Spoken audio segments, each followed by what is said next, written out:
Hello and welcome to this video.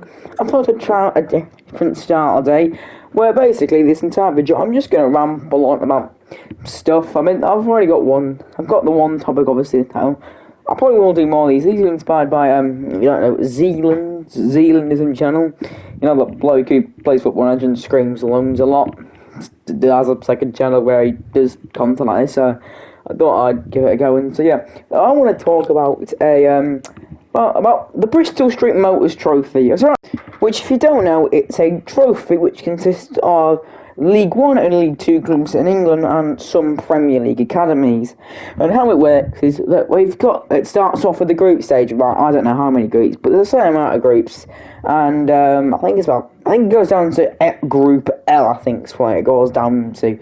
It's 4 teams. It's a few League One and League Two clubs, and then one Premier League academy. And how it works, it might be the stupidest tournament ever.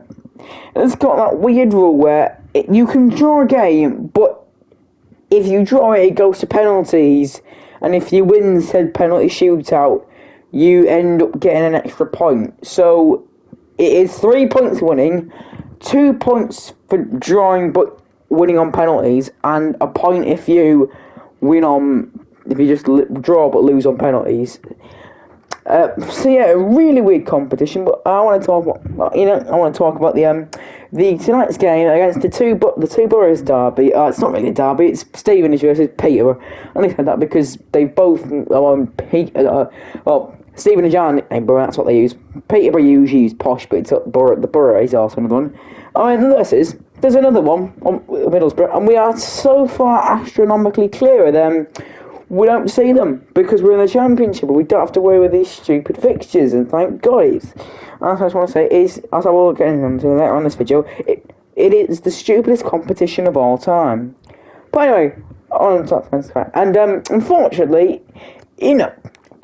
Peterborough, the weather wasn't so great tonight. And when I'm not so great weather, I'm not about on that like Hurricane Milton type, whatever the hell's going on in Florida.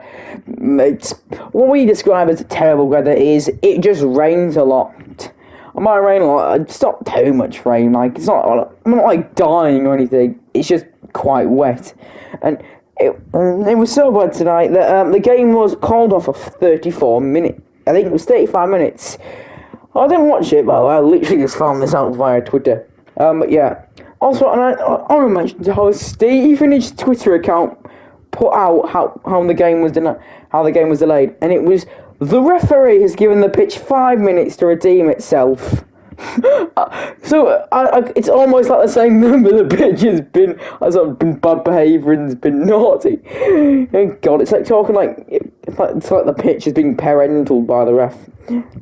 So yeah, I'll put enough about that. But yeah, the game was called off for 35 minutes, which also sparked the referee of the match. So not the referee, the commentator on Sky Sports, just reading out random trivia on Wikipedia, and then briefly asking his producer, "Can we show the goals?"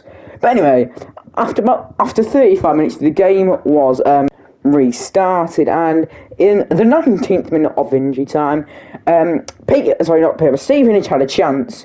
It was cleared away by Peterborough, but unfortunately, Ken Arbroath, a winger for Peterborough, went down with a head injury, and a stretcher was called for him. Luckily, he was able to walk off the pitch himself without the stretcher. But it just begs the question, why on earth do you bother carry on with the game? It was 2-0 to Peterborough at the time. They were clear. They were going to win the match. Why'd you bother restarting it? Just call it a night, lads. Like, what? Yeah, and yes, they technically got a 5-minute warm-up, but they've been sitting on their arse in the changing rooms, probably eating biscuits the last 35 minutes. Why you restart a game that means absolutely nothing? Like, these footballers probably value the Bristol Street Motors Trophy about as much as they do lunchtime football at school. Like, it's just irrelevant. What is the point? It's a stupid tournament. Like, this is why you're saying injuries. Like, for the Premier League, you see that Premier like Rodri has been complaining about it. Obviously, I know he's got an ACL injury. So, to be fair to him, he's not playing any more games at any time soon. Obviously, big recovery to him. we should be joking about ACL injuries. Pretty serious. I was in very good doing what it's like to have an ACL injury. So on the Zealand, I'll sort of go watch that. Maybe not just plug Zealand. It's channel at this point. But but like 70 games a year. Like players like Rodri and they get paid like 400 grand a week. Obviously, 7 games is too many games. You shouldn't be playing.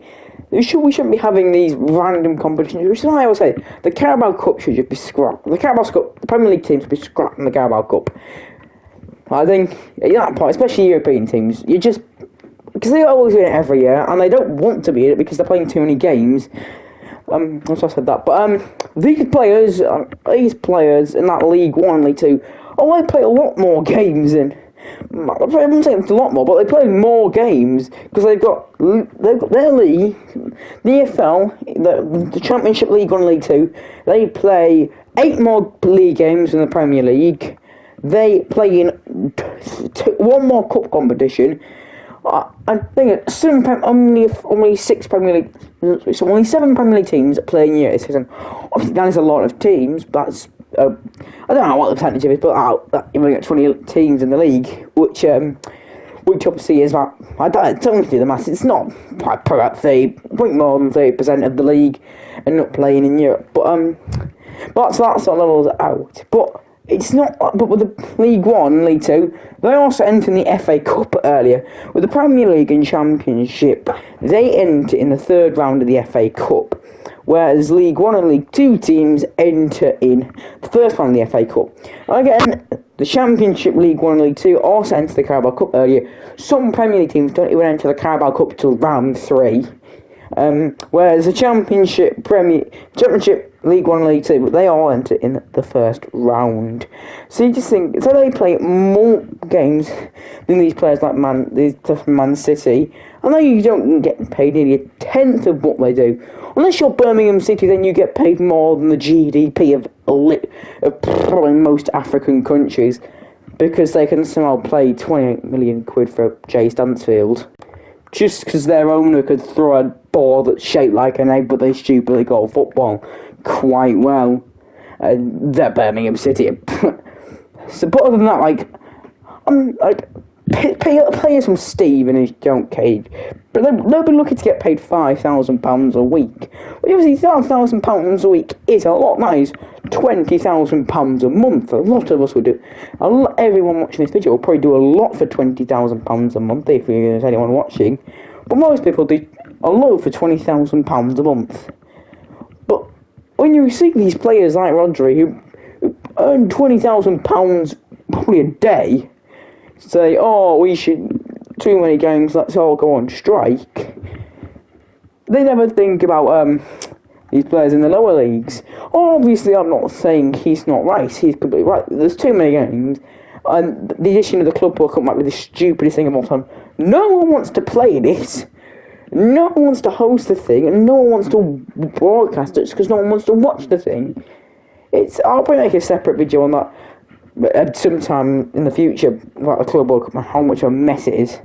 I mean, I think FIFA have literally threatened teams to, you have to bring your strongest squads, which I don't really think any of them will do it. They'll probably just they'll bring these top players and just never use them. Well, I highly doubt FIFA can do much about it. But it's their own fault for hosting this stupid club competition and expecting people to turn up in it. But yeah, back to the Bristol Street Motor fee and all that. But these extra games are just risking pointless injuries that could be serious. All it takes is one injury, one bad injury, and the club season's over.